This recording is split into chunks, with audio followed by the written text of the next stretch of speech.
नमस्कार दोस्तों। कल हमने पढ़ा था कि सर्वनाम क्या होता है और उसके भेद कितने होते हैं। तो कल हमने जाना कि सर्वनाम के 6 भेद होते हैं। आज हम उन 6 भेदों को विस्तार से जानेंगे। उसका पहला भेद है पुरुषवाचक सर्वनाम। पुरुषवाचक सर्वनाम के भी 3 भेद होते हैं, उत्तम पुरुष, मध्यम पुरुष और अन्य पुरुष। उत्तम पुरुष में जो पुरुषवाचक सर्वनाम होता है, उत्तम पुरुष में प्रयोग होता है जब वक्ता या लेखक अपने लिए कुछ कहता है। इनकी पहचान होती है मैं, हम, मैंने, मुझको, मुझे आदि। मध्यम पुरुष वह पुरुष होता है जिसके साथ बात की जा रही है, जैसे तू, तुम, तुमने, तुझे आदि। अन्य पुरुष वो व्यक्ति होता है जिसके बारे में बात हो रही है। उसके लिए कुछ शब्द होते हैं, यह, वह, ये, इन, उन। पुरुषवाचक सर्वनाम के 3 भेद होते हैं, उत्तम पुरुष, मध्यम पुरुष और अन्य पुरुष।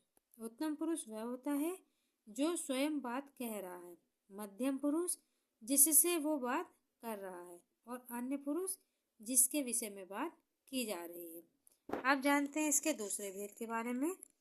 दूसरा भेद है इसका निश्चयवाचक सर्वनाम। इसकी परिभाषा होती है निकट या दूर के व्यक्तियों और वस्तुओं का निश्चय व्यक्त करने वाले सर्वनाम। तात्पर्य यह है कि वे सर्वनाम जिसके द्वारा यह निश्चित होता है कि पास में खड़ा व्यक्ति या दूर खड़ा व्यक्ति कौन है या पास या दूर की वस्तु क्या है, जिससे बिल्कुल निश्चित हो जाए कि ये वही है, उसे हम निश्चयवाचक सर्वनाम कहते हैं। उसका तीसरा है हमारा अनिश्चयवाचक सर्वनाम।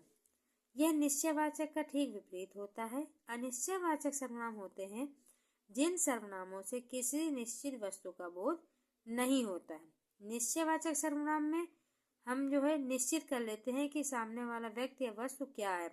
अनिश्चयवाचक में ये तो पता है कि कुछ है, पर क्या है यह निश्चित नहीं होता है। कोई सामने यदि व्यक्ति है तो हो सकता है ये पता है कि व्यक्ति है, पर कौन है ये निश्चित नहीं हो पाता। उसी प्रकार वस्तु है वो ठीक है, पर क्या वस्तु है, कौन सी चीज वहां पे है, इसका निश्चित बोध अनिश्चयवाचक सर्वनाम में नहीं हो पाता है। उसके बाद चौथा है हमारा संबंधवाचक सर्वनाम। इसमें जिसमें दूसरे सर्वनाम से संबंध स्थापित किया जाए, मतलब कि वे सर्वनाम शब्द जिनका प्रयोग दूसरे सर्वनाम शब्दों से संबंध स्थापित करने में किया जाता है वो हमारे संबंधवाचक सर्वनाम कहलाते हैं। जैसे एग्जाम्पल है जो सो। एक उदाहरण द्वारा समझिए, जैसे कहा जाता है जो जैसा करेगा सो वैसा भरेगा।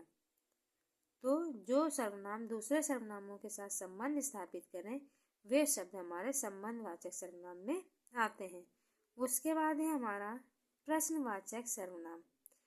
प्रश्न करने के लिए प्रयोग होने वाले शब्द, वे शब्द जिनका प्रयोग हम किसी प्रश्न को करने में करते हैं, किसी से कुछ सवाल पूछने के लिए जिन शब्दों का प्रयोग करते हैं वे सभी हमारे सर्वनाम में आते हैं। जैसे कौन, कब, कैसे, कहाँ, ये सारे शब्द हमारे किस में जाएंगे, प्रश्नवाचक में, जो कि हमें प्रश्न करने के लिए इस्तेमाल किए जाते हैं। उसके बाद है निजवाचक सर्वनाम। निज का मतलब ही दोस्तों होता है अपना। निज का मतलब होता है अपना, तो जिसमें वक्ता अपने लिए प्रयोग करता है। जब वक्ता या लेखक किसी चीज का प्रयोग अपने लिए करता है जिन शब्दों का, वो हमारे निजवाचक सर्वनाम होते हैं। जैसे मैं खुद चला जाऊंगा, मैं स्वयं खाना खा लूंगा आदि। जब मैं, स्वयं, खुद, अपने आप आदि शब्द प्रयोग होते हैं तो वो हमारे निजवाचक सर्वनाम होते हैं। आइए फटाफट एक बार फिर से दोहरा लेते हैं। सर्वनाम कल हमने पढ़ा था, सर्वनाम का अर्थ होता है सभी का नाम और या जो संज्ञा के स्थान पर प्रयोग होते हैं। सर्वनाम के भेद पढ़े थे, सर्वनाम के 6 भेद थे। आज हमने उन्हें विस्तार से पढ़ा। पहला है पुरुषवाचक सर्वनाम जिसके 3 भेद होते हैं, उत्तम पुरुष, मध्यम पुरुष और अन्य पुरुष।